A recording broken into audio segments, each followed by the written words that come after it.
News now. I'm Pauline Verzosa. Don't forget to bring your umbrellas because most parts of the country will experience isolated rain showers and thunderstorms today. Based on the latest Pag-asa forecast, we will most likely experience rain on noon and night. Pag-asa said this is due to the localized thunderstorms. But before this, we will experience a hot afternoon due to the easterlies or the wind coming from the Pacific Ocean. No low pressure area is being monitored outside the Philippine area of responsibility as of the moment. Pag-asa is now using a new weather monitoring system that will help them better prepare for La Nina. And to know more about this, we have Mobile Journal Francis Orsio joining us via Zoom. Francis, good morning. Ito na nga, rainy season in the Philippines at paparating na ang La Nina. But what can you tell us about this new monitoring system ng Pag-asa? At bakit ito importante? Yes, Pauline, ito ang monitoring system ng Pag-asa na in-introduce with the Mapua University last Friday ay isang monitoring system na kung tawagin nga ay WELO. So WELO stands for Weather, Environment, and Hydromet Localized Monitoring System. So isa itong bagong monitoring system, Pauline, na makakatulong para nga dito sa paghahanda sa La Nina. Dahil kasi mismong Pag-asa na ang nagsabi na kulang pa sila sa mga kagamitan and equipment across the country pagdating sa pag-monitor ng weather. And this new technology will help them para magkaroon ng mas handa na augmentation measures pagdating dito sa La Nina, and at the same time mas maging tama yung pag-response pagdating sa disaster risk reduction operations ng ating gobyerno sa iba't ibang LGUs. So malaking bagay ito, Pauline, para dito sa paghahanda natin sa La Nina. Francis, clarify ko lang, no? Ano siya, WELO? Yes, WELO. WELO. And handa na ito. Is it ready to be used already? Kasi itong La Nina, sabi nga ng Pag-asa, pwede na yan asahan either late June or July, di ba? Ready na ba siya gamitin as early as this year? Actually, Pauline, there are already 3 areas na, strategic areas na meron ng naka-install na WELO. Actually, halimbawa dito sa may Nueva Ecija, sa may particularly sa Pantabangan kung saan meron ng 5 stations na naka-install ang Pag-asa or ang DOST para ma-monitor naman yung etong hydrometeorology or yung mismong water level ng Pantabangan Dam. At meron din dito sa may Angat, Bulacan kung saan monitor naman yung agriculture. Kasi hindi lang ito para sa lagay ng panahon, makakatulong din ito to better monitor yung agricultural system ng ating bansa kasi malalaman nito yung kondisyon ng lupa, kung ano yung dapat na response or dapat gawin doon sa mga pananim.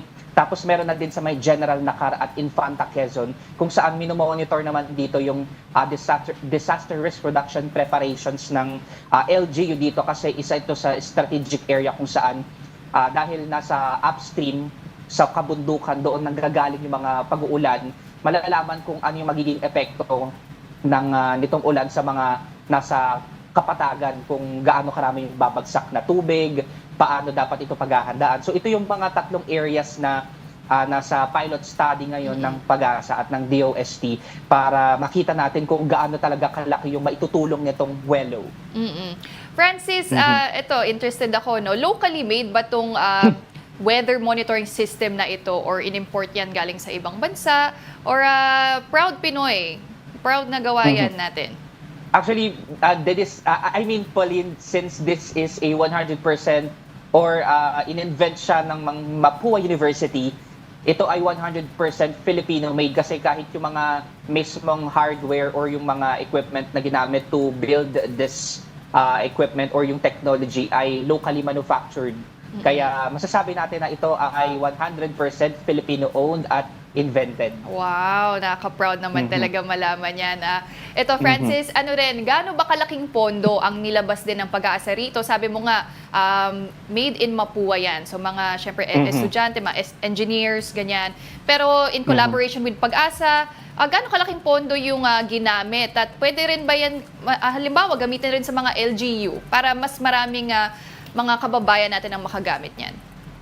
Itong proyektong MELO, Pauline, ay dahil funded siya ng DOST Fishered or ng itong Department of Science and Technology, ay nasa 15 million pesos yung naging pondo in partnership din dito sa Mapua University kasi kumbaga nagkaroon ng proposal pa yan kung ano yung magiging project and ano yung magiging benepisyo nito. And binigyan sila ng fund ng Department of Science and Technology. And itong proyekto na ito ay specifically ginawa para sa mga LGUs or doon sa mga local government units kasi dahil aminado nga yung pag-asa na kulang sila sa mga kagamitan across the country kasi kinakailangan natin ng iba't ibang mga weather stations sa mga LGUs lalo na doon sa mga pinaka-affected ng mga halimbawa calamities or ng mga pag-uulan, kailangan natin lagyan or installan ito ng mga weather stations. And itong WELO, dahil nga ginawa ito specifically for the LGUs, malaking tulong ito para sa data gathering ng pag-asa at mas magkaroon nga ng mas mabilis na paghahanda at tamang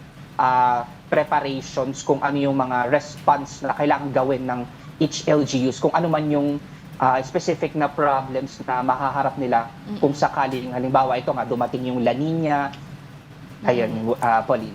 Ayan, maraming salamat, Francis. Gaya nga ng sinabi mo, malaking bagay talaga ito sa paghahanda natin dito sa rainy season. So again, maraming salamat, Mobile Journal, Francis Orsio.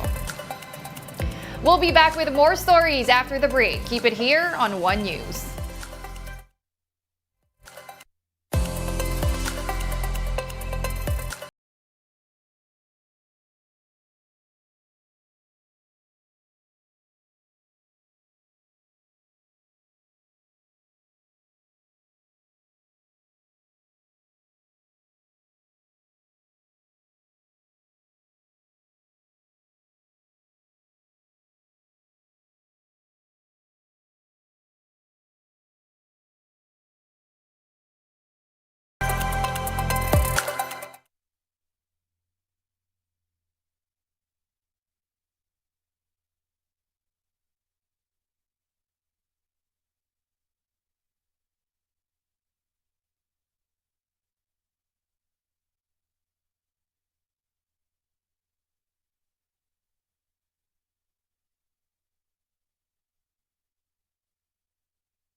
Watching One News now, I'm Pauline Verzosa.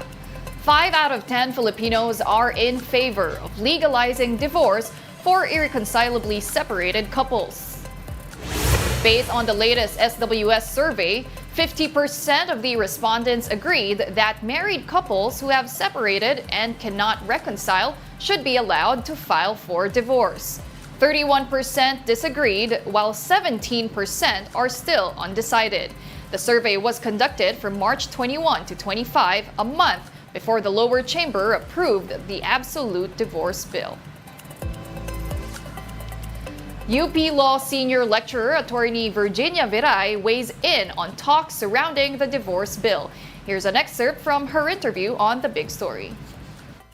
Let's tackle some of these arguments that the lawmakers are throwing at us one by one. The very first one has to do with divorce law not being needed, considering that we already have annulment. That's an argument that Senate President Chis Escudero has made. He says we should just make more affordable annulments. What are your thoughts on that?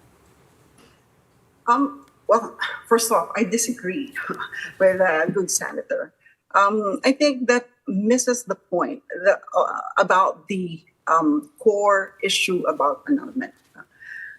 He said that we should just make it affordable, but it doesn't address the fact that the problem with annulment is that the offended spouse will have to prove that the offending spouse, the psychological incapacity of the offending spouse, was already existent at the time of the celebration of marriage. And that is very difficult to prove. No? How much typically does annulment cost, and how tedious is the process? Prior to a recent case, it was mandatory. That's the party trying to prove psychological incapacity had to hire a psychologist or a psychiatrist to prove the psychological incapacity. Of course, recently, it's no longer mandatory, but you still have to prove it one way or the other. It is typical for a case to last for several years. So imagine the legal cost. Typically, that would be at least 300,000 minimum for you to get an annulment. Is it possible to divorce the state from the church? For example, legalize divorce for the state. For those who get civil marriages, don't legalize it for those who have church weddings. Is it possible to make that separation? Because it is, marriage is very, the sanctity of marriage must be honored according to religion. But how about those who have a different belief? Yes. Well, we all have enjoyed the free exercise of religion and worship, and that is worthy of respect. One thing to note, even in the case of declaration of nullity of marriage, under Article 36, for instance, even if you get annulled, that is a civil annulment, and the church does not recognize that. So there is really no reason to conflate the civil aspect of the divorce and annulment as to the civil aspect.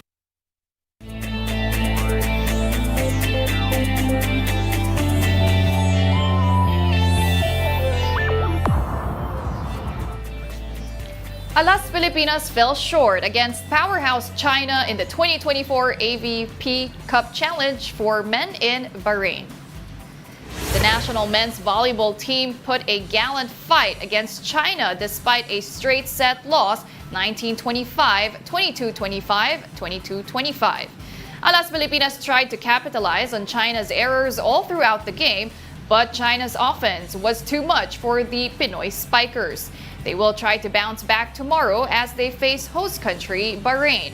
First serve is at 12 midnight Philippine time, and you can watch the games live on One Sports and the Pilipinas Live app.